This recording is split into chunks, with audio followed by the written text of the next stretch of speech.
रानी लक्ष्मीबाई को किसने दिया धोखा? 1857 की क्रांति भारतीय स्वतंत्रता संग्राम का पहला बड़ा संग्राम था और इसमें रानी लक्ष्मीबाई का नाम स्वर्ण अक्षरों में लिखा गया।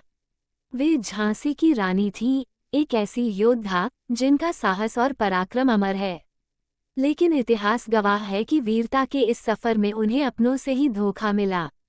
शुरुआत, झांसी की रक्षा की शपथ। झांसी की रानी लक्ष्मीबाई का जन्म 19 नवंबर 1828 को काशी में हुआ था। उनका बचपन का नाम मणिकर्णिका था। विवाह के बाद वे झांसी की रानी बनी, लेकिन जब अंग्रेजों ने उनकी गोद ली हुई संतान को राजा मानने से इनकार कर दिया और झांसी पर कब्जा करने का प्रयास किया, तो उन्होंने अपनी मातृभूमि की रक्षा की शपथ ली। साल 1857 में जब स्वतंत्रता संग्राम की ज्वाला भड़की, तो लक्ष्मीबाई ने झांसी को बचाने के लिए अपनी सेना तैयार की। उन्होंने महिलाओं और पुरुषों को युद्ध कला सिखाई। उनके सेनानायकों में तात्या टोपे, राव साहब और कुंवर सिंह जैसे योद्धा शामिल थे। लेकिन इसी संग्राम में उन्हें अपने ही लोगों से विश्वासघात सहना पड़ा। पहला धोखा, दुल्हाजी का विश्वासघात। रानी लक्ष्मीबाई का सेनापति दुल्हाजी उनकी सेना का एक महत्वपूर्ण अंग था। शुरू में वह रानी के प्रति निष्ठावान था, लेकिन जैसे जैसे युद्ध बढ़ा, वह अंग्रेजों के प्रभाव में आ गया।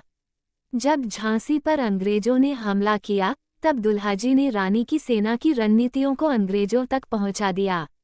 जब रानी लक्ष्मीबाई ने दुर्ग की रक्षा के लिए अपनी पूरी ताकत लगा दी, तब दुल्हाजी ने भीतर ही भीतर अंग्रेजों से गुप्त संधि कर ली।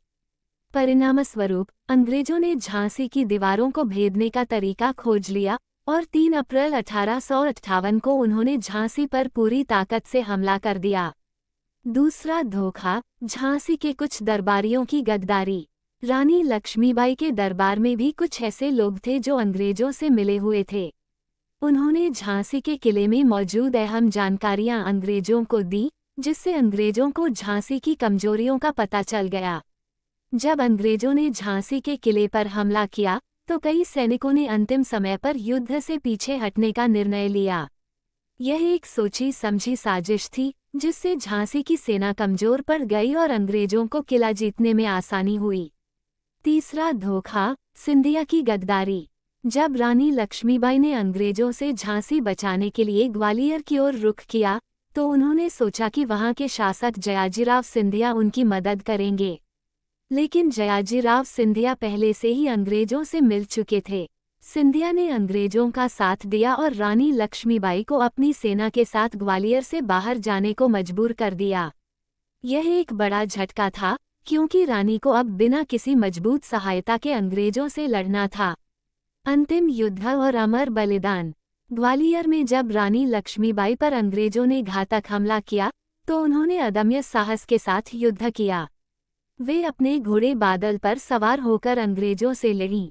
लेकिन जब उन्होंने देखा कि उनकी हार निश्चित है, तो उन्होंने अपने कुछ विश्वासपात्र सैनिकों को आदेश दिया कि वे उनका अंतिम संस्कार कर दे ताकि अंग्रेज उनके शव को अपमानित न कर सकें।